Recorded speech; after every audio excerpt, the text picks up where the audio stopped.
मत्ती रचित सुसमाचार इसका 13वां अध्याय 1 से लेकर 30 आयत। बीज बोने वाले का दृष्टांत। उसी दिन यीशु घर से निकलकर झील के किनारे जा बैठा और उसके पास ऐसी बड़ी भीड़ इकट्ठा हुई कि वह नाव पर चढ़ गया और सारी भीड़ किनारे पर खड़ी रही। और उसने उनसे दृष्टांतों में बहुत सी बातें कही। एक बोने वाला बीज बोने निकला। बोते समय कुछ बीज मार्ग के किनारे गिरे और पक्षियों ने आकर उन्हें चुन लिया। कुछ बीज पथरीली भूमि पर गिरे, जहाँ उन्हें बहुत मिट्टी न मिली और गहरी मिट्टी न मिलने के कारण वे जल्द उग आई। पर सूरज निकलने पर वे जल गई और जड़ न पकड़ने से सूख गई। कुछ बीज झाड़ियों में गिरे और झाड़ियों ने बढ़कर उन्हें दबा डाला। पर कुछ बीज अच्छी भूमि पर गिरे और फल लाए, कोई 100 गुना, कोई 60 गुना और कोई 30 गुना। जिसके जिसके कान हो वह सुन ले। दृष्टांतों का उद्देश्य। चेलों ने पास आकर उससे कहा, तू लोगों से दृष्टांतों में क्यों बातें करता है?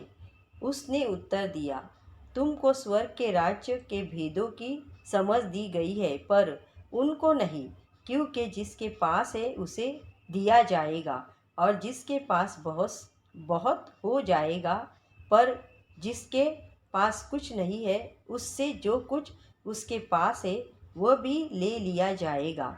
मैं उनसे दृष्टांतों में इसलिए बातें करता हूँ कि वे देखते हुए नहीं देखते और सुनते हुए नहीं सुनते और नहीं समझते।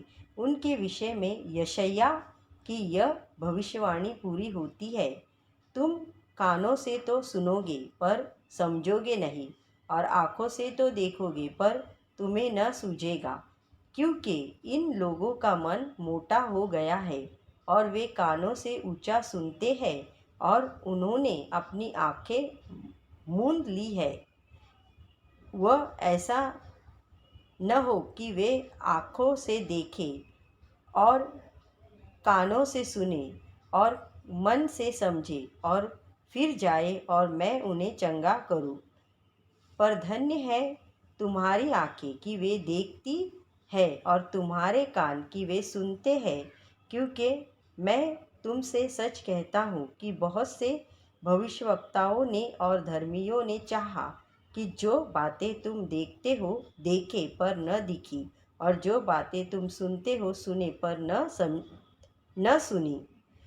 बीज बोने वाले दृष्टांत की व्याख्या। अब तुम बोने वालों के दृष्टांत का अर्थ सुनो। जो कोई राज्य का वचन सुनकर नहीं समझता, उसके मन में जो कुछ बोया गया था उसे वह दुष्ट आकर छीन ले जाता है।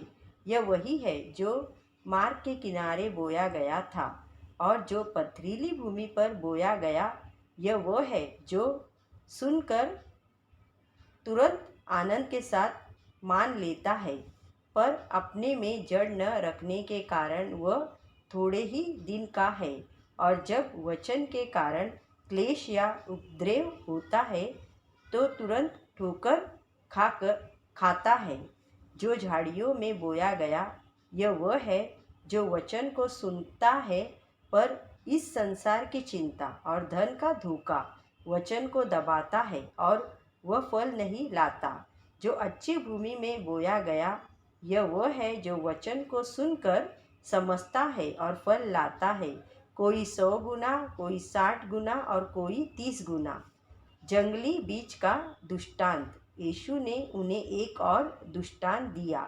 स्वर्ग का राज्य उस मनुष्य के समान है जिसने अपने खेत में अच्छा बीज बोया। पर जब लोग सो रहे थे तो उसका शत्रु आकर गेहूं के बीज, जंगली बीज बोकर चला गया।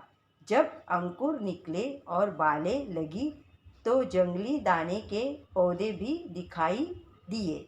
इस पर गृहस्थ के दासों ने आकर उससे कहा, हे स्वामी, क्या तूने अपने खेत में अच्छा बीज न बोया था? फिर जंगली दाने के पौधे उसमें कहाँ से आए? उसने उनसे कहा, यह किसी शत्रु का काम है। दासों ने उससे कहा, क्या तेरी इच्छा है कि हम जाकर उनको बटोर लें? उसने कहा, नहीं, ऐसा ना हो कि जंगली दाने के पौधे बटोरते हुए तुम उनके साथ गेहूं भी उखाड़ लो। कटनी तक दोनों को एक साथ बढ़ने दो और कटनी के समय में काटने वालों से कहूँगा कि पहले जंगली दाने के पौधे बटोर कर जलाने के लिए उनके गट्ठे बांध लो और गेहूं को मेरे खेत में इकट्ठा करो। आमीन।